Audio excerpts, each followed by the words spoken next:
The Council of Ministers, its regular meeting number 3, sat today, chaired by His Excellency President Salva Kiir Mayardit. And in the course of the agenda number 1 was to confirm and adopted the resolutions of the extraordinary meeting number 2, 2020. And thereafter, we listened to a presentation from the Minister of Cabinet Affairs and the Governor of the Central Bank and the representatives of the commercial banks. This was pursuant to the resolution of the Council of Ministers, which was taken last week on upon a report by the economic cluster and the crisis management committee. This report, of course, was on the decision of the Council of Ministers that the Governor of the Central Bank should come and brief us on the problems which are facing our economy, and especially on the problems which are facing the banks, the Central Bank and the other banks, and why. The Governor of the Central Bank gave an elaborate explanation to the Council of Ministers and made proposals on the resolutions on the way forward, and thereafter he was also followed by the representatives of the commercial banks, which are also working in collaboration with the Central Bank. And after that, the Cabinet had a lengthy deliberation on the presentations which were made. These presentations included challenges and problems that are actually facing, some of which were not mentioned, but others were mentioned by the members of the Cabinet. And because of the importance of this matter and the papers presented, there were about 6 papers which they presented, the Cabinet decided that there should be set up a select committee. That select committee will comprise of the Minister of Cabinet Affairs, the Governor of the Bank of South Sudan, then the representatives of the commercial banks, and the Minister of Trade, Minister of Finance, Minister of Higher Education, and the committee. This select committee also was given the right to co-opt to whoever they think appropriate, so that they can harmonize, study and harmonize all these recommendations which have been made, so that they come up with one clear policy on the economy. The committee was given 7 days that it is to report next Friday to the Cabinet, and this is the day when the final resolutions will be announced accordingly. In addition to that, it is one of the reports is that most of the citizens are actually hoarding currency in their houses. And most of them hoard them because for so many reasons. There are some who fear that if they take their money to the bank, then they may be confiscated and so forth. However, this is a normal situation that has been happening, and there are always solutions for all these. So the Cabinet has decided that the currency should be changed. The currency should be changed so that anybody who does not take his money to the bank is left out and he will lose their money.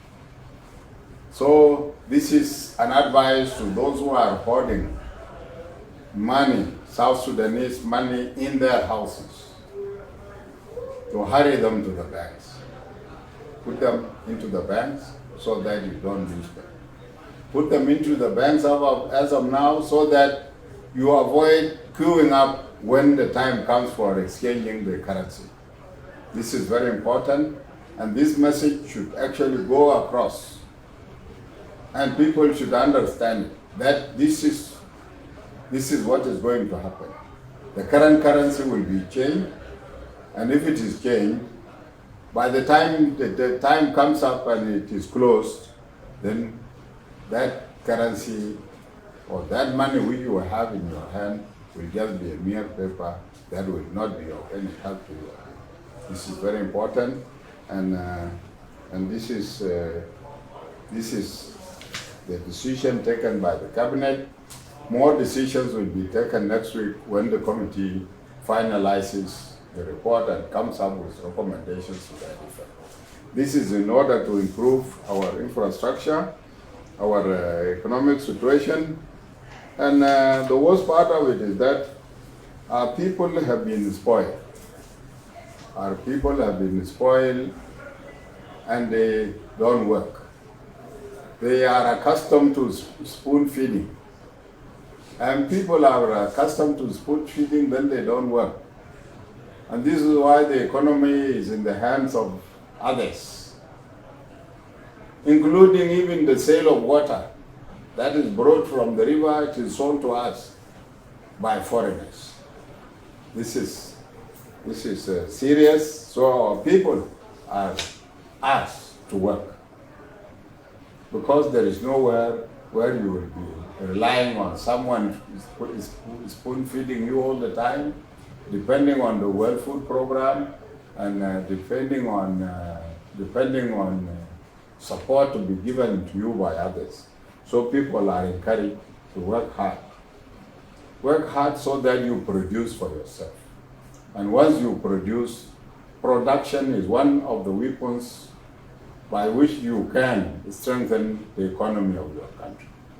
So people are encouraged to work hard so that they produce, and once you produce, then you have in a way or the other encouraged the production. And if you have encouraged production, then definitely some items or some food items that are being imported now can be produced here, and you will not need to import them. Issues like potatoes, like onion, and so forth cannot just be imported at a time when we have the land, and we have a very fertile land that where we don't use even we don't use fertilizers. So our people are encouraged to work hard and make sure that people make their own living other than work relying on others. Thank you very much. The meeting was adjourned because it was long, so other items of the agenda could not be completed. Thank you very much. Honorable Minister, did you elaborate on the issue of changing the currency? What will the new currency look like? The new currency will, you will know it when it comes out. When do we expect it to be out? Anytime. So this is an information to the people, and after that, the new currency definitely will be displayed and it will be shown to the people, and people will be given time limit within which they ought to change their currency. So the time limit is not yet set? Not yet set. These are technical issues which are not part of us. We only pass a decision, and those who are coming up with a new currency is the one coming up with the new currency is the central bank in collaboration with the Minister of